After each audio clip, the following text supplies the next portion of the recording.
is set at $2 million for a teenager suspected of shooting two Sunnyside brothers, one of them fatally. Police continue their search for a second suspect. 19-year-old Jaime Gonzalez appeared in Yakima County Superior Court this morning. Police say the shooting took place last night in the 2500 block of Bethany Road. Police say the victim, 18-year-old Jesse Gonzalez, unrelated to the suspect, noticed a car parked outside and went to investigate. A short time later, he came running back into the house, being chased by a subject wearing a bandana over his face. Mr. Gonzalez unlawfully entered the residence of the victims involved, shot and killed at point-blank range Jesse or Jesus Gonzalez. The victim's brother, 15-year-old Daniel Gonzalez, is in stable condition with a wound to the leg. Officials say the incident may be payback for a shooting last week in Sunnyside, allegedly involving a relative of the brothers. Gonzalez' arraignment is set for Monday. An elderly woman smashed her car into a Terrace Heights bank today, startling bank employees. Tellers at First Savings Bank on Terrace Heights Drive say they thought a bomb had exploded. Sheriff's deputies say the 82-year-old driver hit the gas pedal instead of the brake as she parked her car. The Chevrolet broke through into a conference room and buckled the building. Luckily, no one was in the room at the time. The branch manager says workers will begin repairing the damage right away. A new one-of-a-kind salmon research center is up and operating in Kittitas County.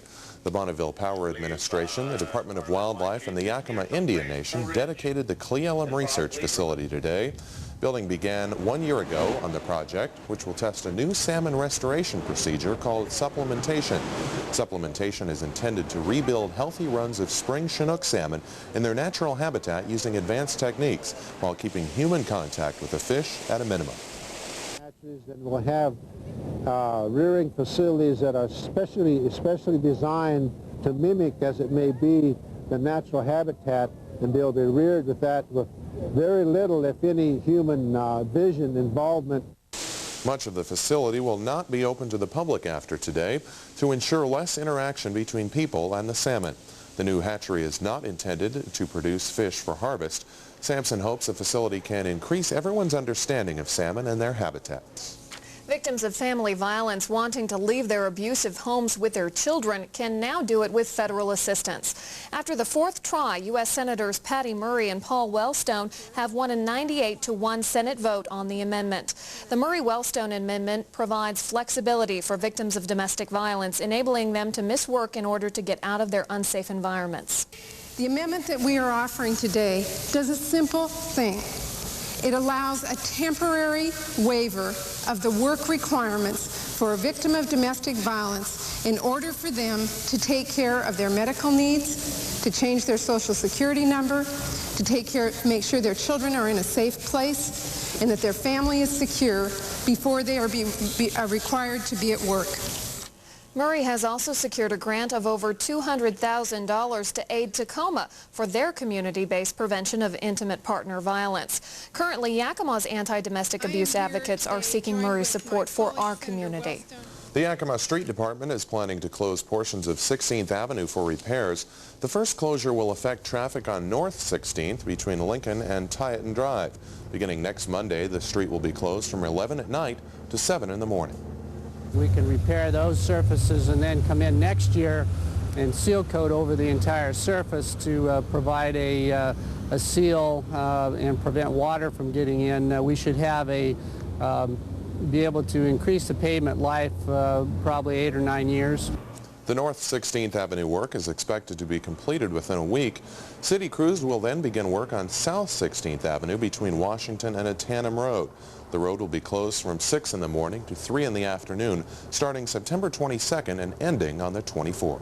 I wish we did have the money to be able to do what was necessary to actually rebuild some of these sections of road, but we don't. Yakima voters have twice rejected bond issues for street repairs.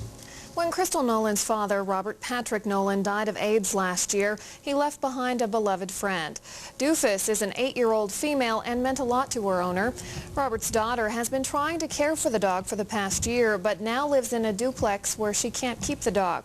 Doofus has been sleeping in this car, but can only stay a couple more days. Crystal says knowing how her father felt about Doofus, it would break her heart to have to put him to sleep. It was his dog, and he loved her with all his heart, and she was special to him. Hopefully someone who would love her and take care of her will come, and I'd like to keep in contact with her, still see her, and know where she's at, that she has a good home. And hopefully, you know, someone will see this and has a big heart for dogs. If you can care for Doofus, who is part Chesapeake, or know someone who can, you can page Crystal at 454-0543. Nearly 250 excited immigrants took the oath of citizenship at the Yakima Convention Center today. Federal Magistrate Lonnie Succo presided over the ceremony as local residents from 17 countries officially became U.S. citizens. Immigration officials gave special recognition to First Sergeant Ricardo Hernandez, who immigrated from El Salvador 34 years ago. It wasn't at my choice that I waited so long. I've been in the Marine Corps on active duty. This is the first time where I've actually been stationed somewhere that I've remained without going on deployments and all. Hernandez will wrap up 20 years in the Marine Corps soon and says he looks forward to his first chance to vote. I would say in the last, 20 years, I would not say pleased, but I didn't agree